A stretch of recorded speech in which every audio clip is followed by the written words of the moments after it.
I like this sweatshirt. Hey everyone, welcome back. Got another 5 tips video for you today. It's gonna be really quick, hopefully. You know, I'm kind of long-winded. Today we're gonna be talking about 5 things you should stop doing.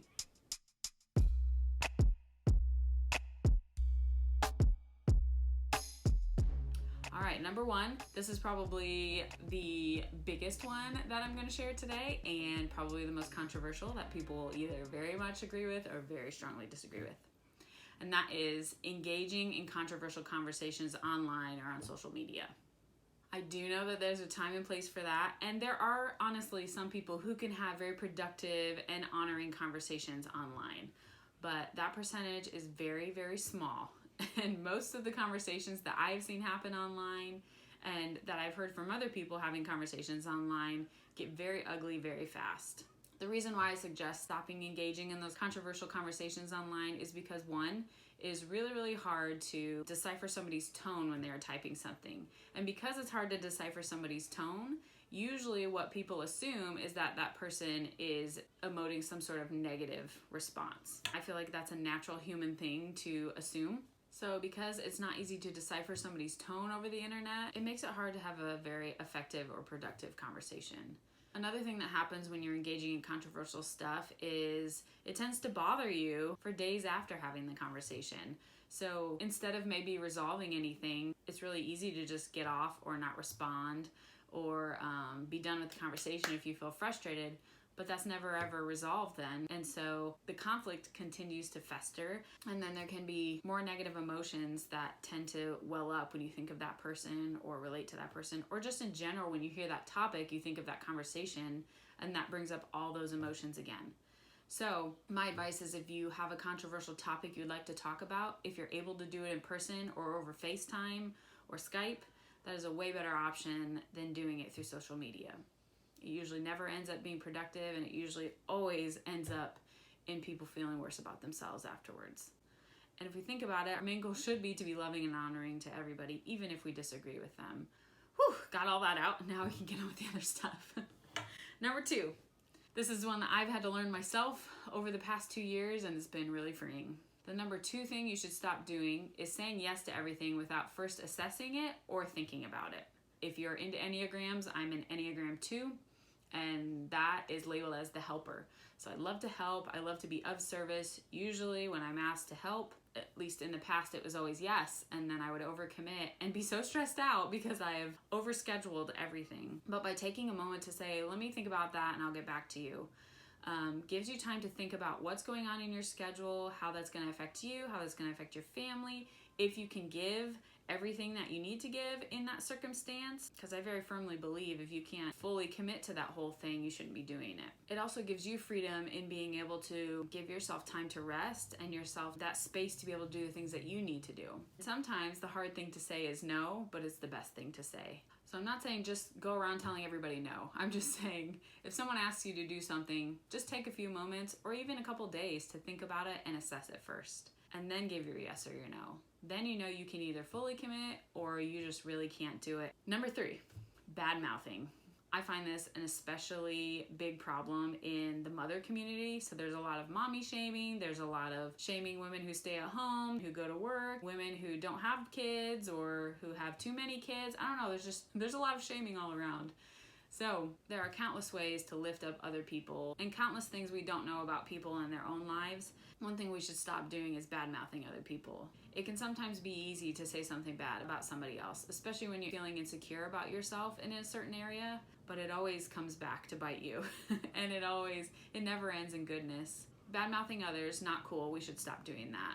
But the main one I wanted to talk about was bad-mouthing yourself, especially in front of your children.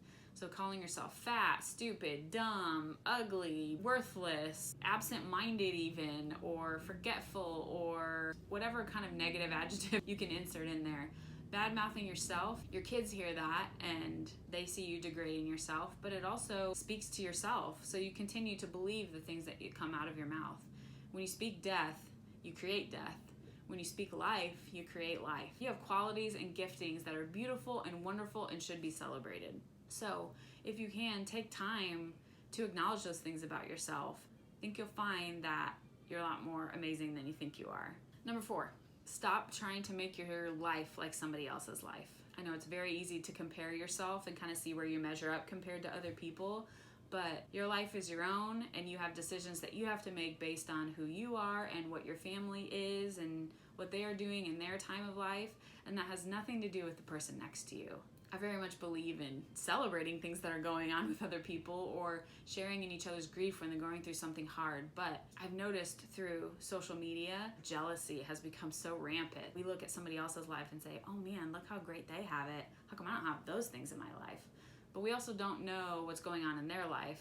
And it's also just a picture or a video that doesn't showcase all of real life. So if we can take a moment to remember that about each circumstance or each picture, each video that we're looking at, it can create so much more freedom. Then you're not wondering what you're doing with your life. And you can make decisions based on what's best for you and not what somebody else is doing. Because what somebody else is doing could potentially not be beneficial to you at all. And maybe you need to be doing something else that's way better. Number 5, procrastinating. Stop procrastinating. Stop procrastinating. And I'm saying this to myself too as I'm saying it. Whew, this is something I've learned this year, 2019. I've been learning to stop procrastinating. Stop saying I'm gonna do this thing and then never make plans to do it. I wanna make sure that I clarify that making a conscious, calculated decision to put something off until a later time is way different than just putting something off because you don't want to do it, or you're scared to make a plan, or you just don't want to make a plan, or for really no reason. That's what I was usually doing, is just putting something off for no reason, saying, oh, I'll do that later, or I'll do that, next year or something. And then I forget about doing that thing. I want to encourage you to do things that you want to do, dreams that you have, ideas that you're thinking about, or trips that you want to take, or things that you want to do to help others out. Do it now. Set a game plan up and make little baby steps to get up to the big goal and execute the baby steps until you get to your big goal. I promise you that doing it now is going to be way later than waiting until you're 80 years old and looking back and saying, I never did do that thing I wanted to do. So if you're ever on the fence about should I do something or should I not, just err on the side of doing it. You can always stop doing it if you don't want to do it or it's not a good idea.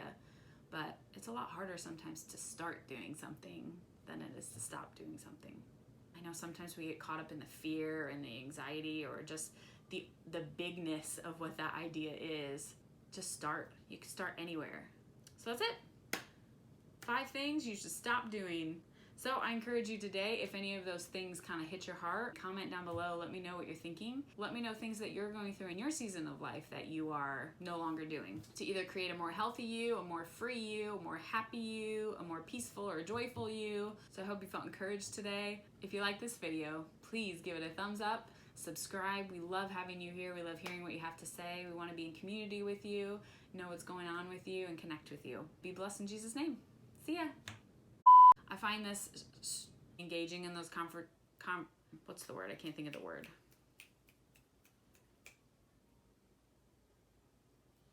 Anyway, I can't think of the word. You should stop procrastinating. Here's my daughter. Can you see her? And having regret for it.